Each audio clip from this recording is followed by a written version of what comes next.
आज मिलने जा रही है। हम सब जानते हैं कि आज स्वर्ण जयंती हरियाणा के माध्यम से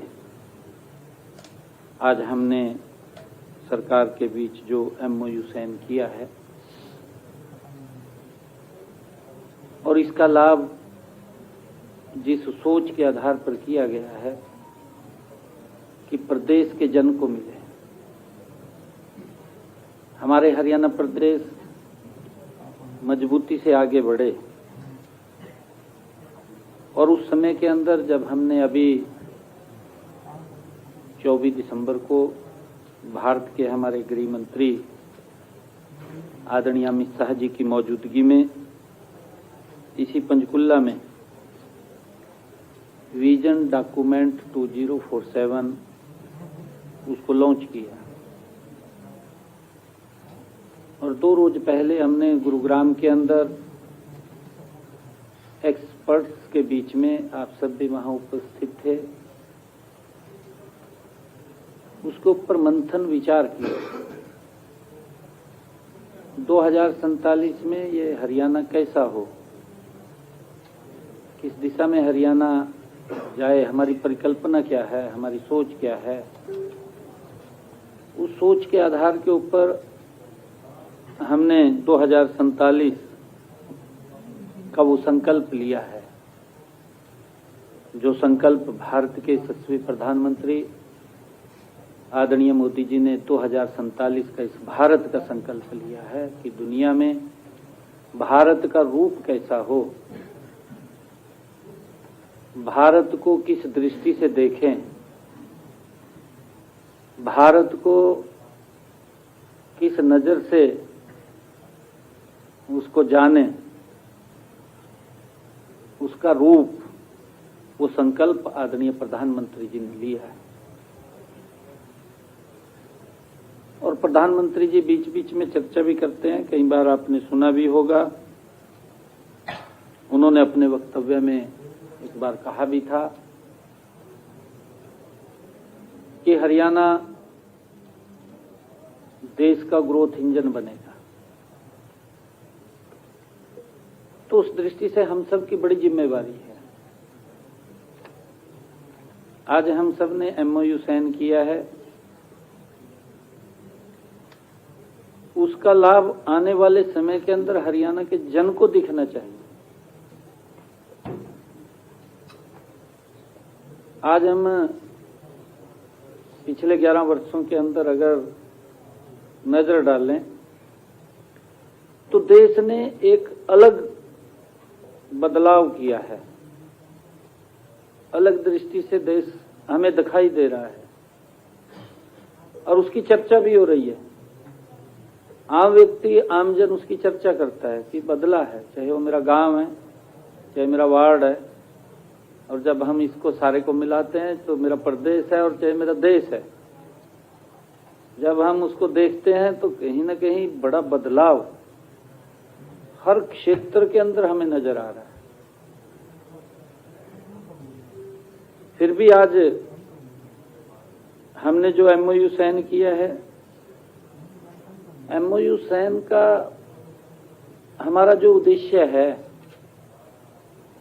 हमारा उद्देश्य ये है कि हम जब विकसित भारत की बात कर रहे हैं और जब हम विकसित हरियाणा की बात कर रहे हैं उसके साथ जोड़ करके, कि वो कौन कौन से पैरामीटर्स हैं जो 2047 के अंदर हम आज वो पिलर्स खड़े करेंगे। आने वाले समय के अंदर उन पिलरों के ऊपर कुछ लोग और आगे बढ़ेंगे और फिर उन्हीं पिलरों के ऊपर ये विकसित हरियाणा मजबूत नजर आएगा।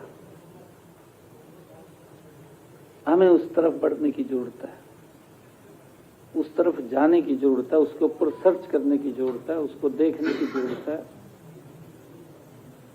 आगे हम कुछ विषयों की बात करें।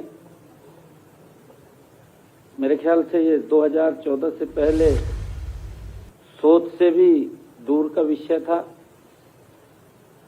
आयुष्मान भारत, चिरायु, एक पिल्लर आई, एक विशेष वर्ग में जाकर के उनके जीवन को बदलने का काम किया, उसकी चर्चा भी कर रहे हैं। परंतु ये विचार आया, उस विचार को अमली जामा पहनाया और आज उसकी चर्चा है। आज वो एक मजबूत पिल्लर के रूप में खड़ा हुआ है। कई करोड़ों लोग आज उससे सुरक्षित हैं, उनके जीवन में एक बड़ा बदलाव उससे आया है। चर्चा भी करते हैं, हम भी देखते हैं। इस प्रकार से हम कोई ऐसे पिलर्स खड़े कर सकते हैं। प्रधानमंत्री जी ने एक और विषय को आगे बढ़ाया। 2014 से पहले हम देखते थे कि हमारी माताएं बहनें ग्रामीण क्षेत्र के अंदर 2-2 किलोमीटर दूर से पानी का पीने का मटका रख करके लेकर के आती थी घर में। आज बदल गया, नहीं दिखाई दे रहा। एक वो पिल्लर था, पिल्लर के रूप में खड़ा हुआ, उसका कहीं ना कहीं सोच थी और वो सोच को अमली जामा पहनाया।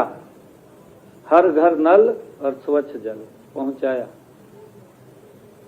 उसको धरातल पर उतारने का काम किया, उसको सोचा, सोच करके उसको खड़ा किया और फिर हर घर तक वो योजना गई। अगर हम हरियाणा के अंदर भी बात करें, लंबे समय से इस बात को लेकर के चर्चा रहती थी कि 24 घंटे बिजली देंगे। हर दल करता था, हर व्यक्ति बोलता था, व्यक्ति तो नहीं बोलता था, व्यक्ति तो बोलता था कि हमें 24 घंटे बिजली मिलनी चाहिए, मांग करता था वो, परंतु नहीं मिल पा रही थी। उसके ऊपर सोचा नहीं गया, उसके ऊपर विचार नहीं आया अभी ये होगा कैसे। ये विचार यहीं से आया। हमारा गांव जगमग गांव, और देखते देखते आज हरियाणा प्रदेश के 6000 गांव, 6500 गांव में से 6000 गांव ऐसे हैं जिसके अंदर 24 घंटे बिजली दे रहे। उसको अमली जामा पहना दिया।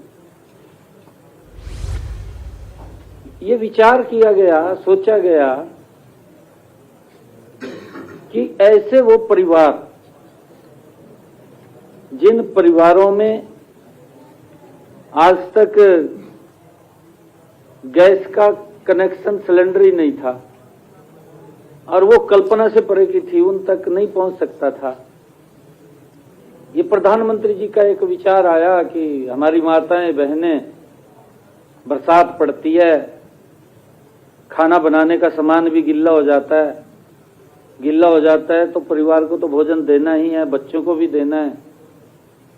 उस माता के ऊपर क्या बीतती है कि जब वो धुएं में बैठ करके किस प्रकार से फूंक मार मार करके वो एक एक चपाती बना करके बच्चों को देती है।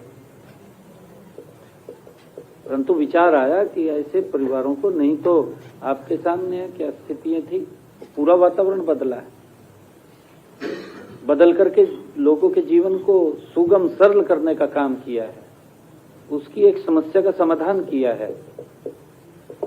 स्वच्छता को लेकर के बड़ी छोटी बात है। क्या स्थिति थी, कोई लंबा समय भी नहीं है, एक बड़ा बदलाव देखने को मिल रहा है। ये विचार आया, प्रधानमंत्री जी लाल किला से इसकी चर्चा करते हैं और जिन लोगों की कल्पना नहीं है वो उसका मजाक भी करते हैं।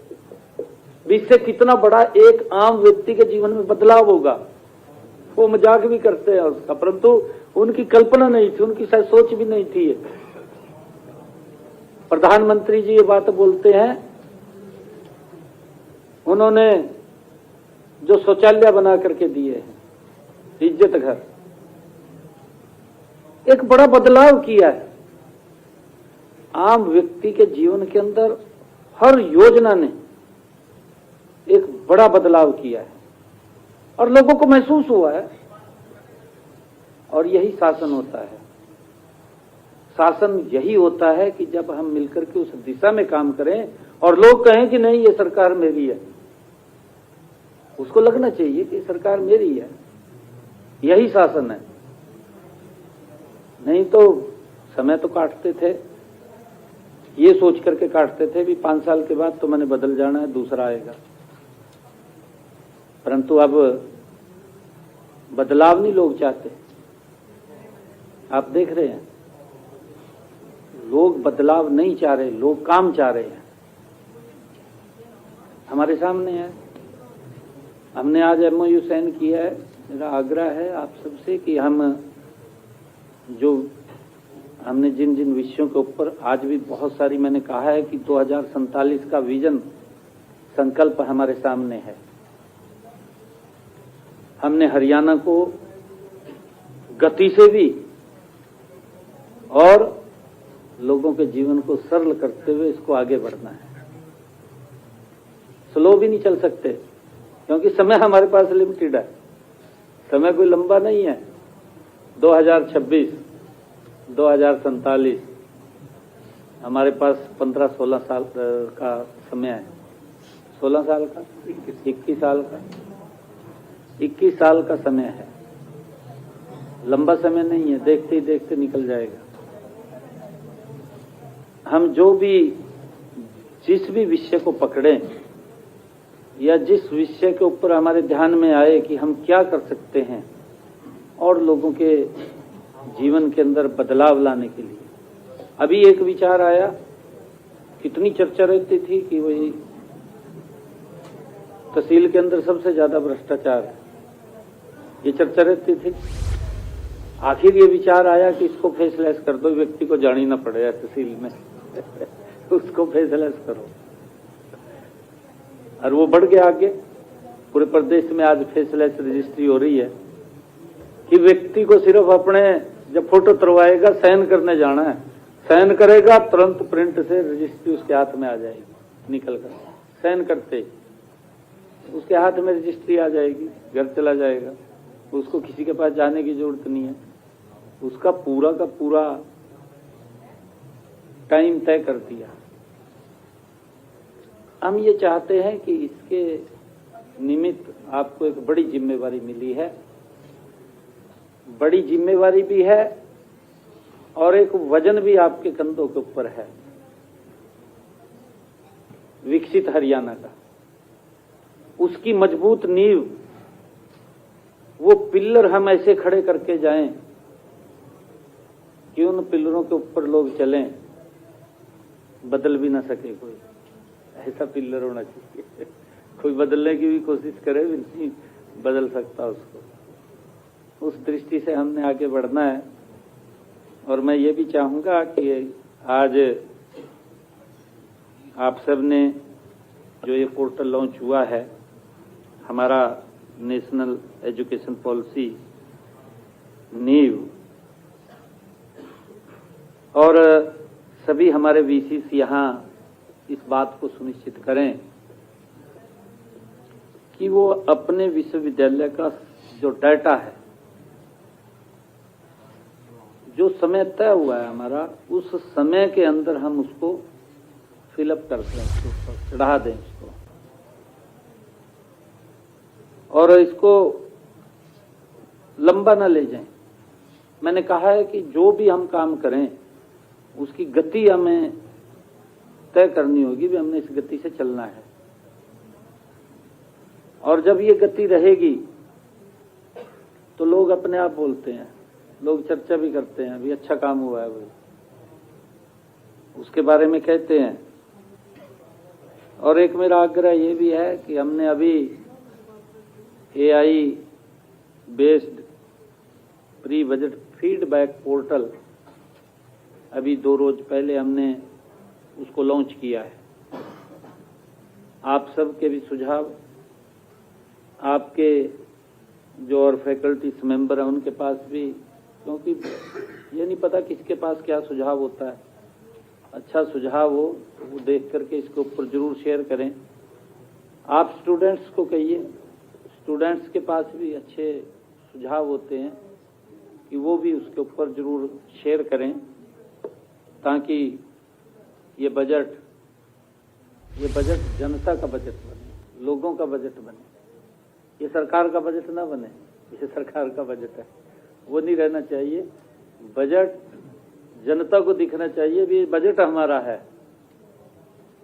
और इसी दृष्टि से हमने निर्णय किया, पिछले लगभग ये 7वां इस प्रकार का प्री बजट कंसल्टेशंस के जो कार्यक्रम चल रहे हैं, अलग अलग वर्ग से हर व्यक्ति से चर्चा करते हैं, पूछते हैं, उसके सुझाव हैं, उनको शामिल करते हैं। और उनको ये लगता है कि ये तो मैंने सुझाव दिया था, और फिर ये उसी की भावना से निकल करके बनता है कि ये बजट मेरा है। उनको लगता है ये सरकार का बजट नहीं है, ये हमारा बजट है। जब लोगों के ज्यादा इसके अंदर सुझाव आएंगे, और सुझाव आएंगे तो प्रदेश को भी उसका भी लाभ मिलेगा, आम जन को भी लाभ मिलेगा। और एक जो सांस्कृतिक मॉडल कॉलेज की बात की, हर 20 किलोमीटर के ऊपर एक, हर डिस्ट्रिक्ट में अभी तो हर डिस्ट्रिक्ट का एक है। उस संस्कृत मॉडल कॉलेज के अंदर भी, क्योंकि हम सब उसके साथ टच में जरूर रहें, वहाँ का वातावरण, वहाँ की व्यवस्थाएं, और वहाँ पर किस प्रकार से, क्योंकि जब हमारी न्यू एजुकेशन पॉलिसी आई है, ये प्रधानमंत्री जी की सोच कि एजुकेशन हमारी ऐसी होनी चाहिए कि वो खाली कागजों की और डिग्री की नहीं होनी चाहिए। व्यक्ति अगर पढ़ा भी है तो उसके हाथ में वो हुनर होना चाहिए कि कम से कम वो अपने आप कमा के तो खा सके। आज भी हम एक बात देखते हैं, देखिए आज मैं आपके बीच में बात कर रहा हूं, आज भी हमें एक्सपर्ट्स नहीं मिल रहे हैं, अभाव है हमारे पास। एक एक्सपर्ट होगा ना, चाहे वो प्राइवेट काम कर रहा है, उसको समय ही नहीं है, उसके पास इतनी लाइन है, उसको समय नहीं है, 1 मिनट का बात करने का भी समय नहीं है। अगर जो एक्सपर्ट है, अगर एक्सपर्ट नहीं है, फिर उसको सारा दिन उसके पीछे ही कोई नहीं है, वो कल्ला ही बैठा है। परंतु हम वो चीज तैयार करें जो इस विकसित भारत के अंदर आने वाले समय के अंदर, जो प्रधानमंत्री जी का एक विजन है, जो उनकी सोच है कि जो इस भारत को, विकसित भारत से आगे भी हमारे लिए बड़े चैलेंजेस रहने वाले हैं। विकसित भारत बनना एक बात है, बन जाएगा। हम देख रहे हैं कि प्रधानमंत्री जी 2014 के बाद एक संकल्प लेते हैं, और वो बोलते हैं, मंच से ही बोलते हैं कि भारत दुनिया की 5वीं आर्थिक शक्ति बनेगा। ये प्रधानमंत्री जी बोलते हैं, बन जाता है, 5वीं आर्थिक शक्ति बन जाता है। प्रधानमंत्री जी फिर बोलते हैं कि 2029 तक ये दुनिया की 3री आर्थिक शक्ति बनेगा, 4थी बन जाता है, बन गया ना जी। और 4थी के बाद उनको मालूम है कि ये रास्ता भी इसी देश से निकलेगा। उन्होंने जो एक बात कही है, बड़ी बात कही है, स्वदेशी, वोकल फॉर लोकल। हमारे यही एक्सपर्टीज जो हमने तैयार करने हैं, हम सुझाव दे सकते हैं। कोई ऐसी, अब ये मोबाइल आया है, हम भी सोचते थे, चर्चा तो करते थे लोग, कहा ऐसा आएगा, टेलीफोन कहा व्यक्ति आओ में बात करेगा, तार भी नहीं होगी उसका, और वही गया हमारे सामने। और अब देखिए आपके सामने इसी स्क्रीन के ऊपर मोबाइल की आप अमेरिका से बात कर रहे हैं, उसकी फोटो भी आ रही है, आपकी फोटो भी जा रही है। ये कहीं ना कहीं इसके ऊपर विचार हुए हैं, सोचा है। और उस दिशा में हमने बढ़ना चाहिए। नई नई चीज, नए नए तरीके जो लोगों को लगे नहीं भाई ये हमारे लिए अति उपयोगी है, इसको नहीं छोड़ सकते हम, हमने उसके ऊपर आगे बढ़ना चाहिए। आप सब को आज मैं बधाई भी देता हूं, क्योंकि आज आपने उस दिशा में कदम बढ़ाते हुए MOU साइन किया है। इस MOU के रिजल्ट आने चाहिए एक एक, और इसमें हमारे राज नेहरू जी हो वो खूबी लगे हुए हैं, देखते हैं हमारे अधिकारीगण लगे हुए हैं। हमने बजट के अंदर ये पहली बार रिसर्च के लिए 20 करोड़ रुपए का प्रावधान किया, ये पहली बार हुआ है। हमारी सोच थी, मैंने कहा जब बजट ये तैयार कर रहे थे, हमने कहा कि हमारी यूनिवर्सिटीज रिसर्च के अंदर आने चाहिए, हमारे बच्चे जाएं। आज भी हम देखते हैं कि हमारे यहाँ से वाटर लॉगिंग कितना हो रहा है, सेम की समस्या आ गई हमारे सामने। आप देख रहे हैं कितना, मेरे ख्याल से 5.5 लाख एकड़ भूमि इससे ग्रसित है। हम बिल्कुल एक यूनिवर्सिटी उसका जिम्मा ले और जिम्मा लेकर के उसके ऊपर पूरा सर्च करे कैसे उसका समाधान हो। कर रहे हैं हम समाधान, हमने 1.25 लाख एकड़ को उससे मुक्त किया है, परंतु मुक्त तो इससे किया हमने, वहां ट्यूबवेल लगा दिया, नीचे से पानी निकाल दिया।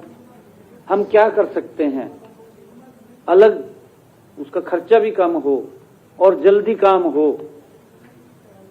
उसके ऊपर हमें, और आने वाले समय के अंदर भी ये सेम की समस्या खड़ी ना हो। अगर खड़ी होगी तो हमारे पास उसका समाधान है, पहले हमें करना चाहिए रिसर्च उसके ऊपर। नई चीज में हमारे एग्रीकल्चर यूनिवर्सिटी के VC साहब यहाँ मौजूद हैं, हमने पिछले दिनों भी ये बात कही थी, क्योंकि हमारा किसान उसको लगता है कि हमारी भी पैदावार बढ़ेगी, ज्यादा हमारे पास इनकम होगी। हर व्यक्ति सोचता है कि मेरी इनकम ज्यादा होनी चाहिए, और उसमें कहीं ना कहीं जब शॉर्टकट रास्ते चलते हैं तो उसका नुकसान कहीं ना कहीं मानवता के ऊपर पड़ता है, उसके शरीर के ऊपर पड़ता है, और वो पड़ रहा है।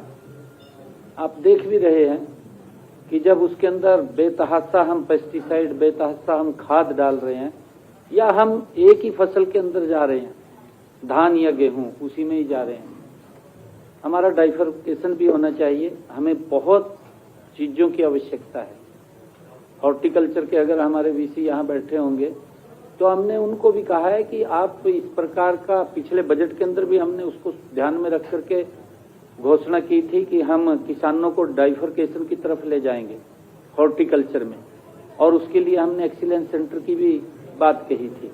एक तो आपके यहीं पर जो स्ट्रॉबेरी का एक्सीलेंस सेंटर हिसार के अंदर बने, और हमारा किसान प्राकृतिक खेती की तरफ ज्यादा जाए, पेस्टिसाइड और खाद का कम उपयोग करे, उसके लिए भी हमने उनको इंसेंटिव देने की बात कही थी। और इसी प्रकार हमने लीची का, गुआवा का एक्सीलेंस सेंटर बनाने की बात हमने कही थी, ताकि उसके ऊपर हमारा हॉर्टिकल्चर इसके साथ जोड़ना चाहिए उसको भी। हॉर्टिकल्चर को मेरे ख्याल जोड़ा नहीं है आपने। अच्छा, आए हैं कोई हॉर्टिकल्चर से?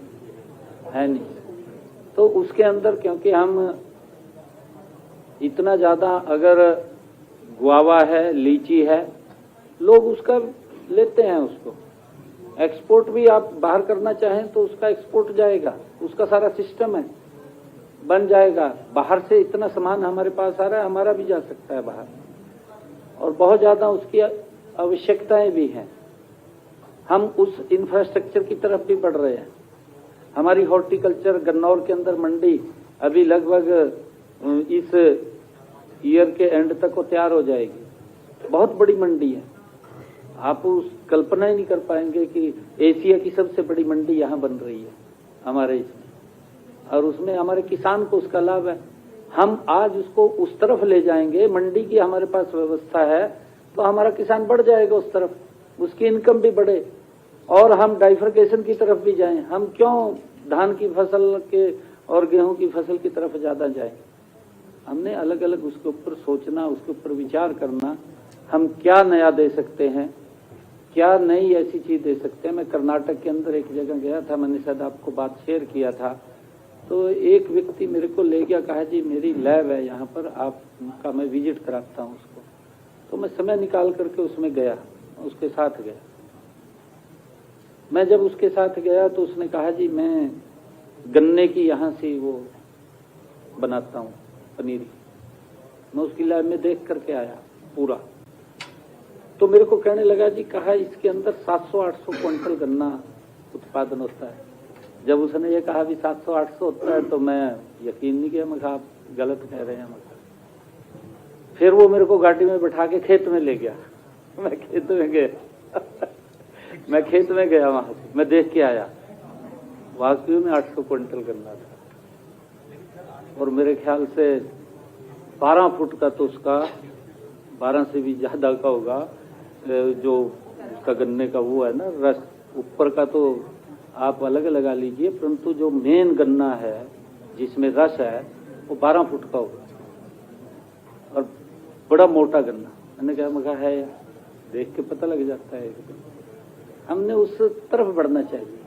नई चीज क्या लेकर के आए हम, और जिससे हमारे आम जन को उसका लाभ मिले। मैं चाहूंगा कि आप सब लोग इसके अंदर बड़ी मजबूती के साथ और बड़ी गति के साथ इसके अंदर लगेंगे और इसका आने वाले समय के अंदर जल्दी ही इसके परिणाम हरियाणा के लोगों को मिलने शुरू हो जाएंगे। मेरी ऐसी अपेक्षा है। आप सबका मैं बहुत बहुत धन्यवाद करता हूं, आप सबको बधाई भी देता हूं।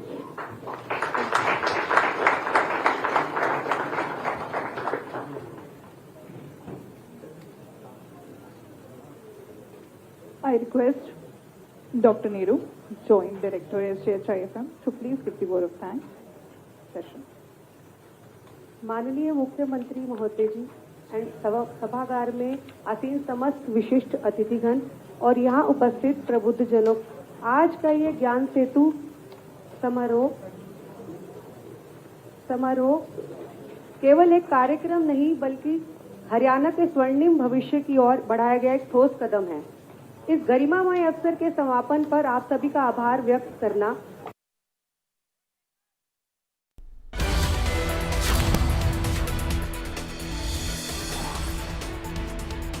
पंचकुला से खबर, जहां पर मुख्यमंत्री नायब सिंह सैनी का बड़ा बयान सामने आया है। 2047 के विकसित राष्ट्र विजन पर काम कर रहे हैं। एमओयू का उद्देश्य विकसित हरियाणा बनाना है।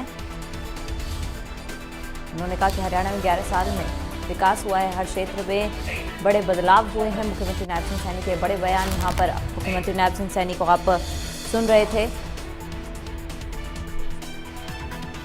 सभी यूनिवर्सिटीज़ के वीसीस आज हमारा स्वर्ण जयंती, उनके माध्यम में हरियाणा सरकार और वीसीस के साथ एमओयू साइन हुआ है।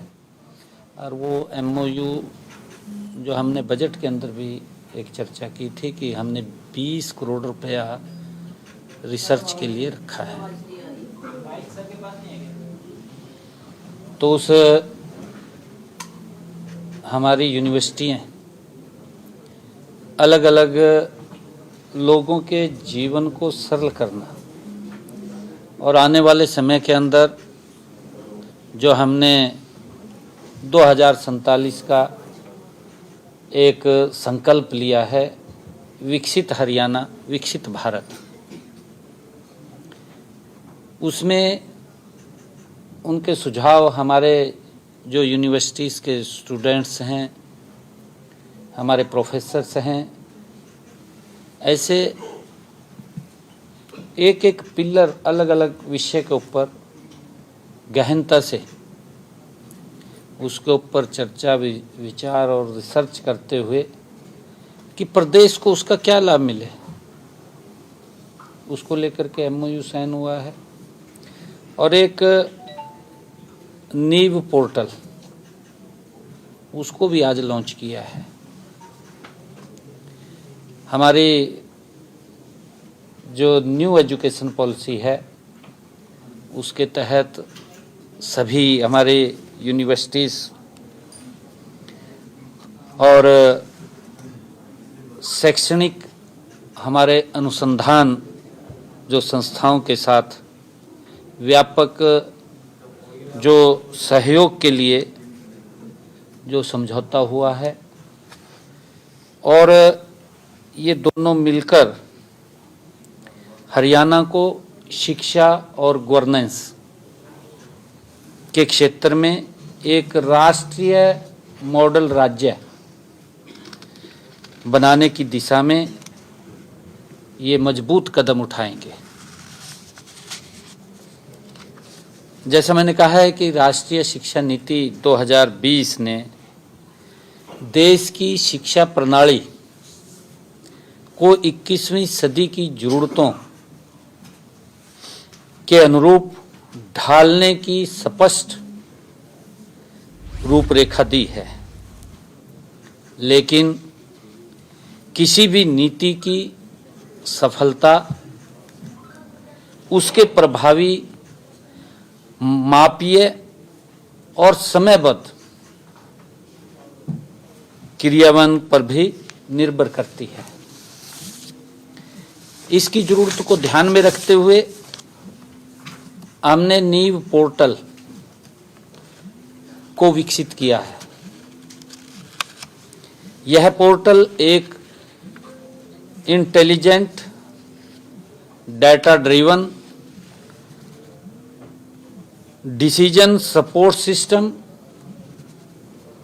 जो नीति निर्माण और संस्थागत क्रियान्वयन के बीच की दूरी को समाप्त करेगा।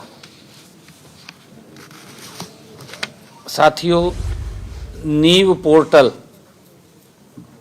का मूल उद्देश्य यह सुनिश्चित करना है कि राष्ट्रीय शिक्षा नीति 2020 के प्रत्येक प्रावधान का वास्तविक, निष्पक्ष और सतत मूल्यांकन हो सके। यह पोर्टल रियल टाइम डेटा, प्रदर्शन संकेतकों और भविष्य सूचक विश्लेषण के माध्यम से शिक्षा प्रणाली की निरंतर निगरानी करना है। इससे यह स्पष्ट रूप से पता चलता है कि कौन सी संस्थाएं नीति के अनुरूप आगे बढ़ रही हैं, क्योंकि इसके ऊपर सभी नीव पोर्टल के ऊपर सभी यूनिवर्सिटीज जुड़ेंगी। इससे ये पता चलता है कि कौन सी संस्थाएं नीति के अनुरूप आगे बढ़ रही है और कहाँ सुधार की जरूरत है। उनके हर उसके बारे में ये पता चलेगा, जो हमारे पिलर्स हैं काम के, कौन किस गति से आगे बढ़ा है, किसमें अभी कितनी कमी है, वो सारा का सारा, और कहाँ तक उसके सुधार की आवश्यकता है, उसके बारे में इसके माध्यम से पता चलेगा। इसी प्रकार यह पोर्टल केवल निगरानी का साधन नहीं है, बल्कि समय रहते सुधार और दिशा निर्देशन का ये प्रभावी माध्यम भी है। हमने नीव पोर्टल को चरणबद्ध और समावेशी ढंग से लागू करने का निर्णय लिया है। साथियों, पहले चरण में इसे विश्वविद्यालयों में लागू किया जा रहा है और इसके बाद महाविद्यालयों और आगे चलकर स्कूलों तथा शैक्षणिक संस्थानों तक इसका विस्तार किया जाएगा। इसी क्रमबद्ध विस्तार से राज्य की पूरी शिक्षा मूल्य श्रृंखला में एक रूपता, गुणवत्ता और राष्ट्रीय शिक्षा नीति के प्रति तत्परता से सुनिश्चितता होगी। साथियों, नीव पोर्टल को शून्य वित्तीय व्यय, इस पे खर्च भी नहीं होगा कोई ज्यादा, शून्य वित्तीय व्यय के साथ विकसित किया गया है। क्योंकि हमारी यूनिवर्सिटीज ने इसको आगे आकर के किया है। हमारे Shri Jayaprakash Haryana institute of public Bose विश्वविद्यालय फरीदाबाद, अन्य विशेषज्ञों और आईटी के हमारे पेशेवरों के सहयोग से यह पोर्टल तैयार किया गया है। यह हमारी स्मार्ट गवर्नेंस और संस्थागत क्षमता निर्माण के प्रति ये प्रतिबद्धता को दर्शाता है। साथियों, पायलट परियोजना के अनुरूप मैं कुरुक्षेत्र विश्वविद्यालय और जेसी बोस विश्वविद्यालय फरीदाबाद में किए गए प्रशिक्षणों से यह स्पष्ट प्रमाण मिला है कि नीव पोर्टल गुणवत्ता सुधार में ठोस और मापनीय संकेतकों प्रदान करता है। हमारा लक्ष्य, जैसा मैंने कहा है, कि 2047 तक एक ऐसा शिक्षा तंत्र विकसित करना है जो वैश्विक मानकों पर खरा उतरे। और साथियों, नीव पोर्टल के माध्यम से 2047 तक सभी विश्वविद्यालयों, कॉलेजों, शिक्षण संस्थानों में 100% राष्ट्रीय शिक्षा नीति अनुपालन की डिजिटल ट्रैकिंग संभव होगी। डिजिटल तरीके से हम उसकी ट्रैकिंग कर सकेंगे। इससे संस्थागत गुणवत्ता संकेतकों के 20 से 30% तक सुधार, real time monitoring, early warning, indicators और तथ्य आधारित हस्तक्षेप के लिए कार्यान्वयन अंतराल में 50% तक कमी आएगी। इससे क्योंकि गति से सुधार होगा।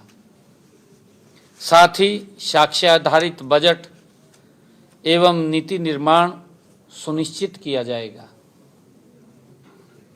मैं बताना चाहूँगा कि आज जो नीव पोर्टल ज्ञान सेतु पहल के तहत हमारे स्वर्ण जयंती फिक्सल मैनेजमेंट और राज्य के लगभग 28% प्रतिष्ठित हमारे शैक्षणिक संस्थानों के बीच आज MOU साइन हुआ है। इसका उद्देश्य अकादमिक ज्ञान को वास्तविक प्रशासनिक और सामाजिक चुनौतियों से जोड़ना है, ताकि शोध केवल पुस्तकों तक सीमित न रहे, समाज और शासन की समस्या का समाधान भी करे। समाज के अंदर क्या क्या चुनौतियां हैं, आने वाले समय के अंदर क्या चुनौतियां हैं, शासन के अंदर हम कैसे सुधार कर सकते हैं, ये सारी जो हमारे सामने चुनौतियां हैं, ये उन समस्याओं के समाधान के लिए है। इन सहयोगों के माध्यम से राज्य सरकार की प्राथमिकता, योजनाओं और कार्यक्रमों का इम्पैक्ट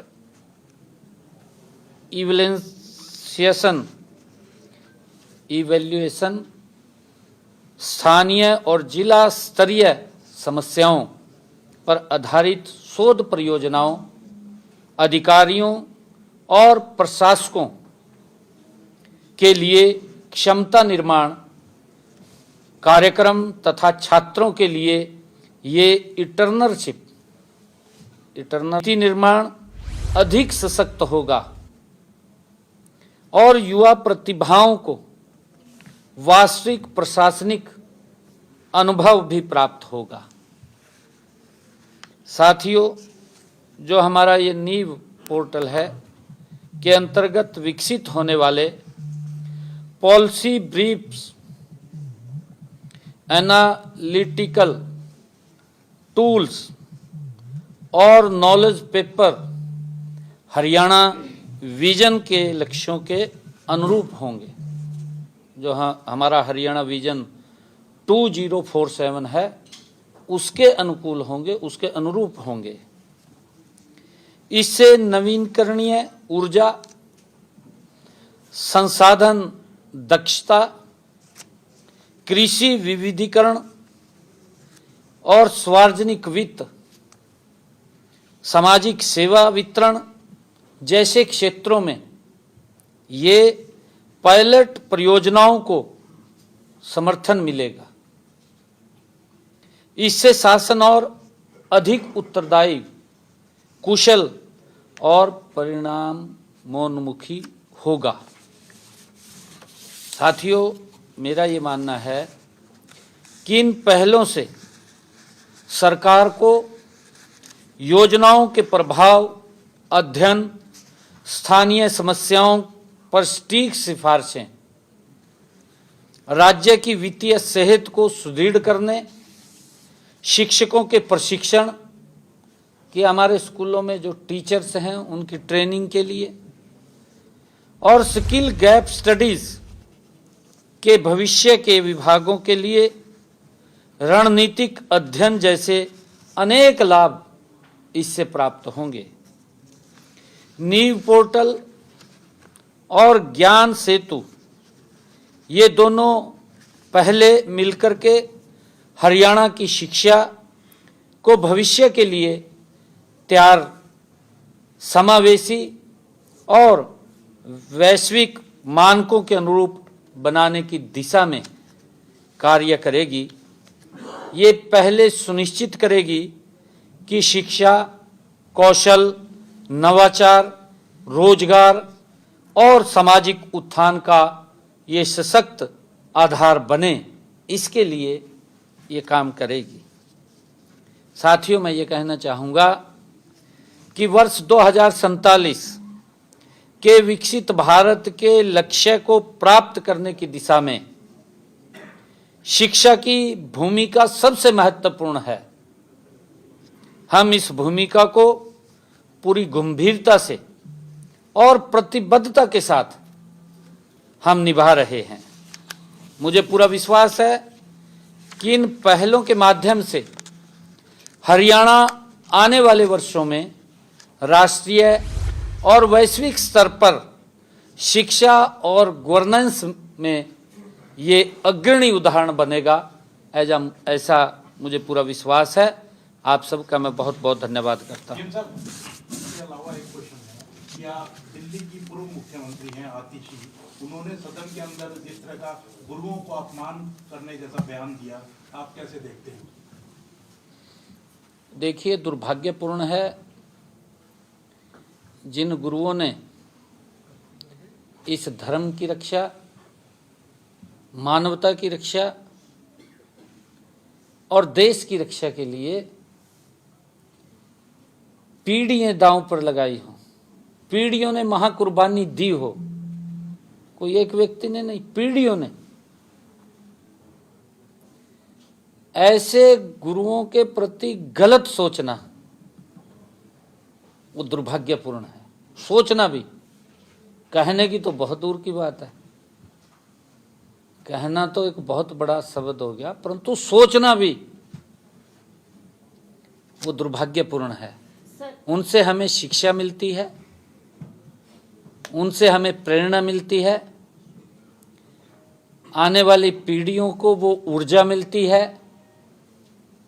हमारे गुरुओं ने जो कष्ट अपने परिवार, अपने शरीर के ऊपर सहे हैं, वो कष्ट आने वाली पीढ़ियों को वो रास्ते, वो मार्ग देखने न पड़े जिनके ऊपर उन्होंने चल करके इस समाज, धर्म, देश की रक्षा की हो। सर, एक सवाल पंजाब से जुड़ा हुआ ही है। अरविंद केजरीवाल ने एक बयान दिया है, उन्होंने आरोप लगाया है हरियाणा और गुजरात पर कि यहाँ पर खुलेआम नशा जो है वो बिक रहा है, लेकिन पंजाब को तो ऐसे ही बदनाम किया जा रहा है।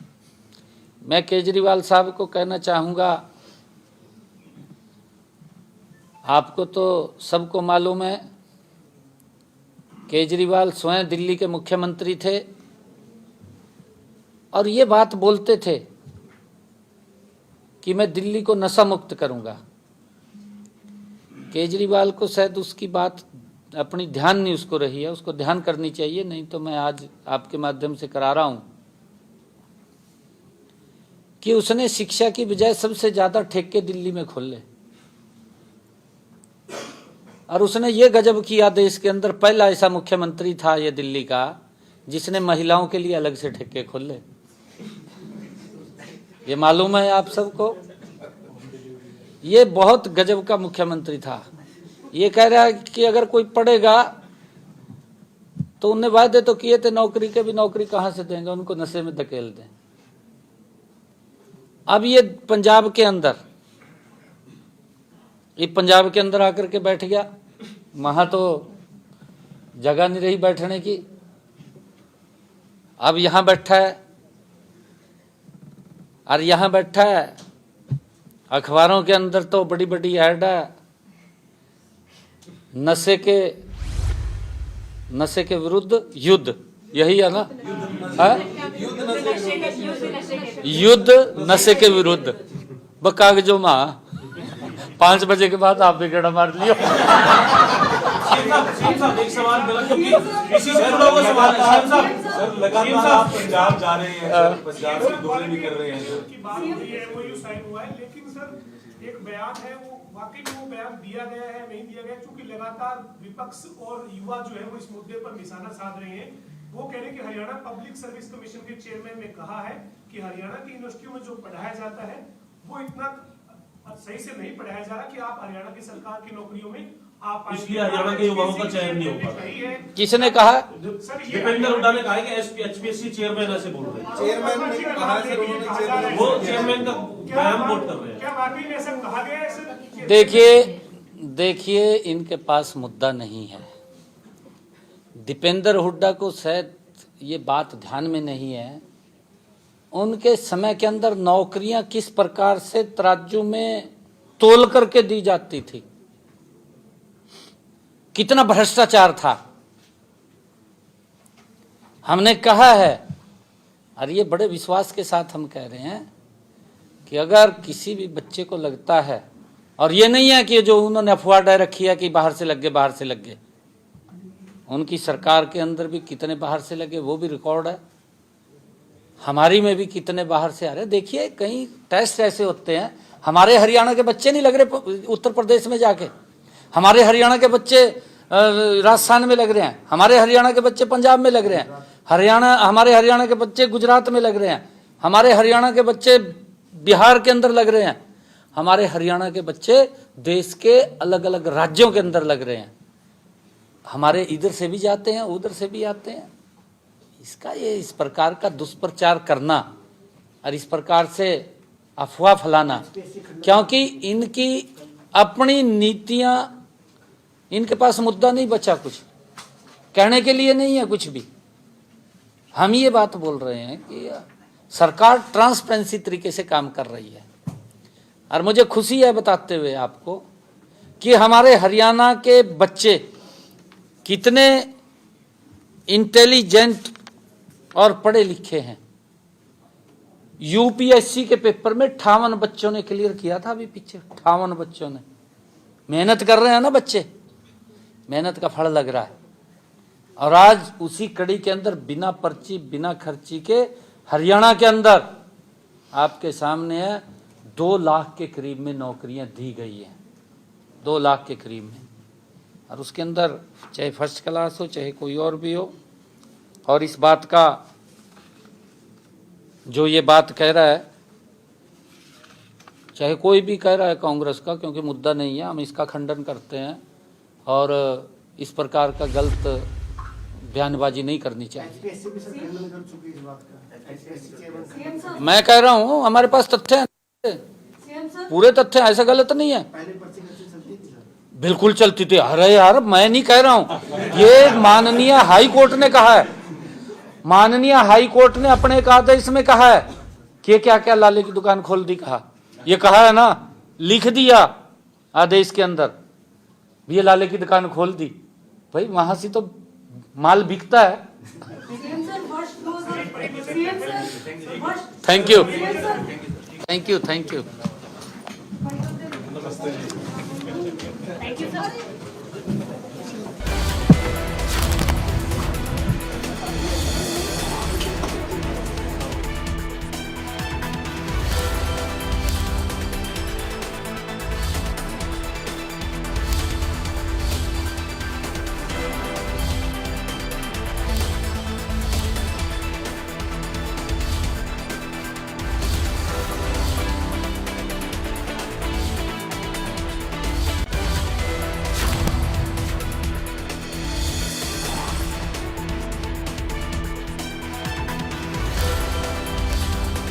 साल में सबसे ज्यादा शराब ठेके खोले, सीएम सैनी ने बड़ा बयान दिया। महिलाओं के लिए उन्होंने अलग से ठेके खोले हैं। तो नशे के विरुद्ध युद्ध केवल कागजों तक सीमित है। इसी के साथ सीएम सैनी ने अरविंद केजरीवाल पर बड़ा निशाना साधा है। सीएम ने कहा कि नशे के विरुद्ध युद्ध केवल कागजों तक सीमित, और इसी के साथ उन्होंने दीपेंद्र हुड्डा पर भी निशाना साधा। हरियाणा के बच्चे भी दूसरे राज्यों में नौकरी कर रहे हैं। मुख्यमंत्री ने कहा कि कांग्रेस के पास कोई मुद्दा नहीं बचा है, हम पारदर्शी तरीके से काम कर रहे हैं, मुख्यमंत्री ने कहा। और इसी के साथ मुख्यमंत्री नायब सिंह सैनी ने दीपेंद्र हुड्डा पर निशाना साधा। मुख्यमंत्री सैनी ने कहा कि हरियाणा के बच्चे दूसरे राज्यों में नौकरी कर रहे हैं और कांग्रेस के पास कोई मुद्दा नहीं बचा है, हम पारदर्शी तरीके से काम कर रहे हैं।